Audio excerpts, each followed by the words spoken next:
अरे चलो चलो जल्दी चलो, वरना मनोज के समोसे खत्म हो जाएंगे। अरे हाँ, खत्म हो जाएंगे तो हो जाने दो, अकेले उसी के समोसे हैं क्या गांव में? नहीं, समोसे तो बहुत हैं, मगर उस जैसा स्वाद कहीं और नहीं, इसलिए जल्दी चलो। दोनों दोस्त भागते हुए मनोज के समोसा भंडार पर जा पहुंचते हैं। वहाँ पहले से ही लोगों की बहुत भीड़ लगी हुई थी। अरे यार, कहा था ना जल्दी चलो, अब देखो कब नंबर आएगा। राजन भीड़ में धक्का मुक्की करने में लग जाता है। तभी एक आदमी सुनील को धक्का मार देता है और सुनील दूर जाकर गिरता है। अंधा है क्या? अरे अरे, लगता है तुम्हें चोट लग गई। कोई बात नहीं, आओ मैं तुम्हें अपने हाथों से समोसे खिला देता हूँ। अरे मेरी दुकान के समोसे खाने हैं तो सवेरे 7 बजे से आकर लाइन में लग जाया करो, तभी मौका मिलेगा। हाँ, छी, कैसे धक्का मुक्की कर रहे हैं 10 रुपए के समोसे के लिए, जैसे इसके समोसे में अमृत हो। मैं नहीं आता। गुस्से में सुनील वहाँ से निकल आता है और तभी उसकी नजर दूर से आ रहे एक ठेले पर पड़ती है। उस पे भी समोसे बने हुए थे। लगता है कोई नया समोसे वाला है। अब हाँ, मैं तो इसी के पास जाऊंगा। यहाँ भीड़ में कौन खड़ा होगा भला? अभी सबक सिखाता हूँ इस घमंडी मनोज को। सुनील उस समोसे वाले के पास जाता है। वो एक नौजवान लड़का था। क्यों भाई, इस गांव में पहली बार आए हो क्या? हाँ भैया, मेरी माँ मर गई तो समोसे बेचने का काम शुरू किया है। गांव-गांव जाता हूँ और समोसे बेच के वापस चला जाता हूँ। अरे तब तो तुम एकदम ठीक जगह आए हो। हमारे गांव में वैसे भी एक नए समोसे वाले की खास जरूरत थी।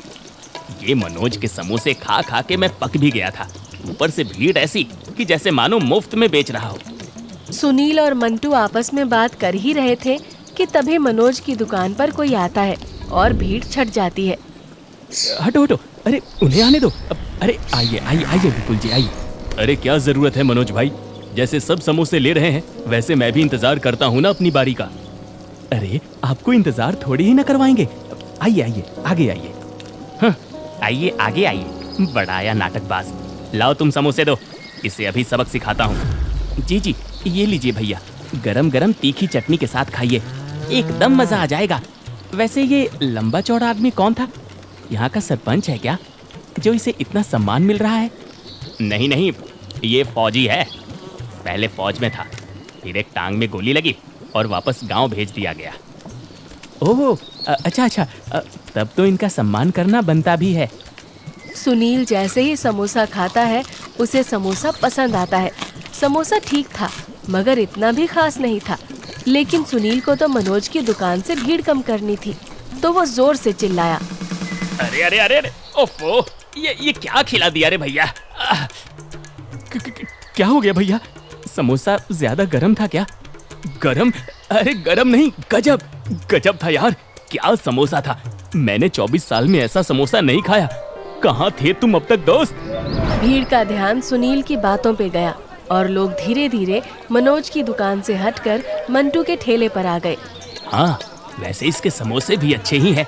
अब मनोज की दुकान पर इतनी भीड़ होती है कि वहाँ कब तक खड़े हों। हाँ, पर यहीं पर खा लिया करेंगे अब से। अरे सुनील, ये तो तूने गजब ही कर दिया, सारी पब्लिक इधर आ गई है। मैंने सोचा इस गरीब का भी भला हो जाए। आधी जनता को मंटू के शाही समोसे के ठेले पर जाता देख मनोज का तो जैसे खून ही सूख गया। और अब ये रोज की कहानी हो गई थी। एक दिन, अच्छा तमाशा है, ना जाने कहां से ये नमूना आ गया है गांव में। अपनी बिक्री पर बहुत भारी गिरावट है भोलू राम।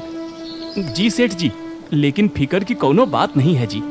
अरे 15 अगस्त आने वाला है ना, उसमें तो हमारे समोसे खूब बिकेंगे। अरे हर साल गांव में जो आयोजन होता है उसमें हमारे समोसे तो भर भर के बिकते हैं ना। अरे हाँ, ये तो मैं भूल ही गया था कि 15 अगस्त आने को है। फिर तो बस सब नुकसान की भरपाई हो जाएगी। हाँ। 15 अगस्त के 4 दिन पहले सरपंच ने सभा बिठाई। उसमें मंटू भी आया था। सरपंच एक एक करके सबको जिम्मेदारी सौंप रहे थे। 15 अगस्त के लड्डू की सारी तैयारी संतोष हलवाई की है, और समोसे समोसे तो मैं भी बनाऊंगा ना सरपंच जी, इसमें घोषणा क्या करना। नहीं मनोज, इस बार हम इस नए लड़के को मौका देना चाहते हैं। सरपंच की बात तो मनोज और भोलू राम के लिए किसी गहरे सदमे से कम नहीं थी। ये अब क्या कह रहे हैं? अरे 10 साल से सिर्फ मैं ही 15 अगस्त के समोसे बनाता हूँ, और आप अचानक से इस कल के आए लड़के को काम दे रहे हैं। अरे ऐसा होता है क्या? अरे जब 10 साल से कर रहे हो तो इस बार दूसरे को मौका दे दो ना। इसमें इतनी कौन सी बड़ी बात हो गई। अरे वैसे भी भैया, तुम्हारे पास दुकान में इतनी भीड़ रहती है, तुम्हें कहाँ फुर्सत रहती। अब छोड़ो, इस बार इस गरीब का भला हो जाने दो ना। तू तो अपना मुंह बंद रखा कर, तेरे ही कारण मेरा इतना नुकसान हुआ है। तुझे तो मैं छोड़ूंगा नहीं। अरे अरे, ये क्या तरीका है मनोज। जाने दीजिए सरपंच जी, बेचारे को तकलीफ हुई है, इसका धंधा जो चौपट हो गया। तेरी इतनी मजाल। देखते ही देखते मनोज और सुनील आपस में भिड़ जाते हैं और भोलूराम बात को संभालते हुए कहता है, अरे क्यों न मंटू और मनोज जी मिलकर समोसे बनाएं।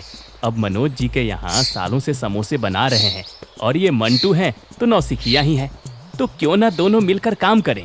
सेठ जी को भी बुरा नहीं लगेगा और मंटू को भी काम करने का मौका मिल जाएगा। हाँ, मुझे मंजूर है, मुझे इनसे बहुत कुछ सीखने को मिलेगा। ठीक है, ये बढ़िया विचार है। जाओ, अब सब 15 अगस्त की तैयारी में लग जाओ।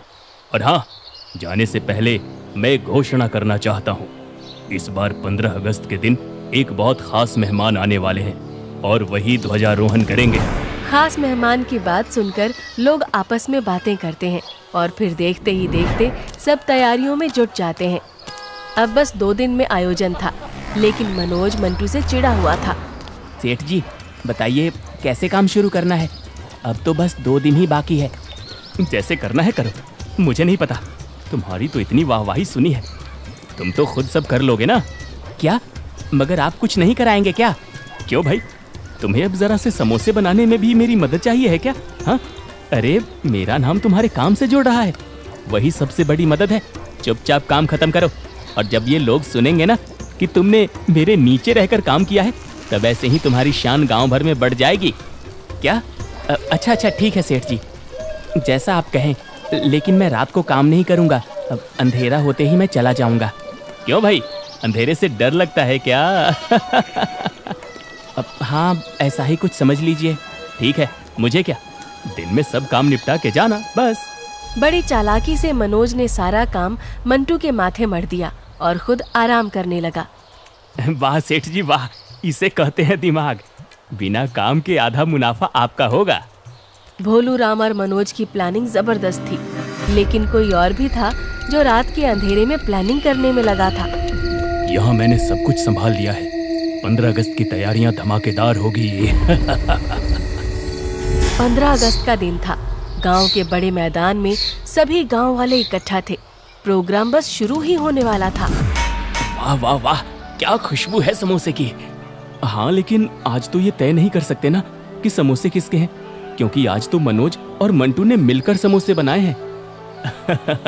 मुझे तो मनोज से बदला लेना था, सो मैंने ले लिया। अब मेरा दिल हल्का है। लेकिन मनोज है कहाँ? कहीं नजर नहीं आ रहा। शर्म के मारे नहीं आया होगा। आज उसे अपने से इतने छोटे लड़के के साथ काम जो बांटना पड़ा। चलो, उसे उसकी दुकान से पकड़कर यहाँ लाते हैं, तभी तो असली मजा आएगा। अरे छोड़ ना यार, ऐसे कैसे छोड़ दूं? अभी तो असली मजा आना बाकी है। सुनील जबरदस्ती राजन को साथ लेकर मनोज की दुकान आ पहुंचा। अरे मनोज भाई, कहाँ हो? शर्मा के दुकान में छुपे हो क्या? बाहर आओ। छोड़ना यार सुनील, तू भी क्यों पंगे ले रहा है? चल यहाँ से। अचानक से एक आवाज सुनाई देती है। ये कैसी आवाज है? कुछ तो अजीब है, अब अंदर चलकर देखना पड़ेगा। सुनील अंदर घुस जाता है और देखता है कि एक टेबल के नीचे मनोज रस्सी से बंधा पड़ा था और उसके मुंह में 2 समोसे ठूसे हुए थे और उसके गले में कई सारे तार थे। ये क्या है? ये किसने किया? अब क्या करें? करना क्या है? खोलो इसे। राजन और सुनील मनोज के ऊपर से टेबल हटाते हैं और मनोज पलट जाता है। दोनों ये देखकर चौंक जाते हैं कि मनोज की पीठ पर बम बंधा हुआ था। अरे मुझे तो चक्कर आ रहे हैं, अब क्या करें? बॉम्ब, ये कैसे डिफ्यूज होगा? नहीं नहीं, हम बॉम्ब डिफ्यूज नहीं कर पाएंगे, कोई और तरीका सोचो। समझदारी दिखाते हुए सुनील और राजन मिलकर मनोज की शर्ट फाड़ देते हैं और शर्ट सहित बॉम्ब को उतार लेते हैं और फिर मनोज की रस्सी खोलते हैं। ओ मंटू, वो बहुत खतरनाक आदमी है, वो कोई मासूम लड़का नहीं है, उसे जल्दी रोको। वो बॉम्ब बनाता है और उसने जो समोसे बनाए हैं उसमें भी छोटे छोटे बॉम्ब फिट हैं, जल्दी उसे रोको। मनोज, सुनील और राजन तीनों हैरानी और परेशानी से एक दूसरे का मुंह देखते हैं। और तभी पीछे से विपुल आ जाता है। ये बॉम्ब मुझे दो और चलो मैदान में। मुझे तो शुरू से ही इस मंटू पर शक था। एक फौजी की निगाह कभी गलत नहीं हो सकती। अब इसे दिखाते हैं कि हिंदुस्तान में असली 15 अगस्त कैसे मनाया जाता है। मंटू भाई, अब आप स्टेज पर आइए। आपके समोसे लोगों को बहुत पसंद आ रहे हैं। इतनी कम उम्र में इतना अच्छा नाम कमाने के शुभ अवसर पर आप आकर 2 शब्द कहिए। आप लोगों ने मुझे बहुत प्यार दिया, आपका बहुत बहुत धन्यवाद। ये कुछ खास समोसे हैं जो मैंने आप लोगों के लिए बचा कर रखे हैं। इन्हें ज़रूर खाइए और अपने बच्चों को भी खिलाइए। इसमें मेरा प्यार मिला हुआ है। बहुत अच्छे, बहुत अच्छे। अब हम मंटू जी का सम्मान करेंगे फूलों की एक शानदार माला से, जो अभी अभी खास विपुल जी लेकर आए हैं। भोलू राम एक बहुत विशाल फूलों की माला लेकर आता है और सरपंच उसे मंटू को पहना देता है। इस सम्मान के लिए आप सबका धन्यवाद। मैं हमेशा आप सबको याद रखूंगा। लोग जोर जोर से तालियां बजाते हैं और तभी मंटू को एक धुन सुनाई देती है। ये तो मंटू कुछ भी करता इससे पहले ही सुनील पीछे से आकर उसके सिर पर वार करता है और मंटू बेहोश हो जाता है। जब उसे होश आता है तो वो एक कुर्सी से बंधा हुआ था। लोग उसे घेरे हुए थे। ये मेरे गले में क्या है? असल में ये कोई फूलों की माला नहीं, बल्कि उसी बॉम्ब की माला थी जो उसने मनोज को पहनाया था। तुम लोगों ने मेरे साथ चाल चली, मैं तुम्हें छोड़ूंगा नहीं। अच्छा, हमने चली चाल? हाँ, और तुम हमें 15 अगस्त पे इनाम देने आए थे? आतंकवादी कहेंगे। खबरदार जो मुझे आतंकवादी कहा तो मैं अपने लोगों के लिए शहीद होने आया हूँ। इनाम तो तुम्हें अभी भी मिलेगा। मेरी चाल खाली नहीं जाएगी। कौन सी चाल धोखेबाज? मुझे तो तुझ पर पहले दिन से शक था और इसलिए मैं तुझ पर नजर रख रहा था। 15 अगस्त को कलेक्टर साहब आने वाले थे और तूने ये सारा खेल उन्हें बॉम्ब से उड़ाने के लिए ही रखा था ना? अपनी सीक्रेट प्लानिंग को विपुल के मुंह से सुनकर तो मंटू के होश ही उड़ गए। ये सब तुझे कैसे पता फौजी? बिल्कुल ठीक, तेरे सवाल में ही जवाब है। मैं फौजी हूँ और एक सच्चा फौजी तेरे जैसे देशद्रोहियों की रग रग समझता है। नहीं नहीं नहीं, मेरा प्लान बर्बाद नहीं हो सकता। इस साल तो हो गया, माफ करना, क्योंकि कलेक्टर साहब को हमने पहले ही आगाह कर दिया है। अब तू अगले साल से फिर से कोशिश करना, शायद तब कामयाब हो जाए। अरे मगर अगले साल 15 अगस्त को तो ये तिहाड़ जेल में चक्की पीस रहा होगा ना। सुनील के इतना कहते ही पुलिस और आर्मी के जवान वहां आ जाते हैं और मंटू को गाड़ी में भरकर ले जाने लगते हैं। ये बहुत जाना माना बॉम्ब बनाने वाला है और हमें बहुत लंबे वक्त से इसकी तलाश थी। आप लोगों ने बहुत बहादुरी और समझदारी दिखाई है। आपको सरकार से सम्मान मिलेगा। सम्मान के असली हकदार मनोज, सुनील, विपुल जी और राजन हैं। शाबाश, आप तीनों ने एक बहुत बड़ा काम किया है। और फौजी जी, आपने तो साबित कर दिया कि फौजी चाहे जंग में हो या किसी छोटे से गांव में, वो हमेशा भारत माता की रक्षा करने के लिए हमेशा तैयार रहता है। आपका शुक्रिया। गांव के सब लोग जोर जोर से तालियां बजाने लगते हैं और सरपंच जी एक घोषणा करते हैं। आज झंडा फहराने का सम्मान इन चारों को ही मिलेगा। तालियों की गड़गड़ाहट के बीच तीनों झंडा फहराते हैं और 15 अगस्त मनाते हैं। अगले दिन से मनोज के समोसे की दुकान के बाहर फिर से वही भीड़ नजर आती है और सुनील दूर खड़ा ये नजारा देख रहा था। अगर मेरे समोसे खाने हैं तो कल सुबह सुबह 7 बजे ही आ जाना।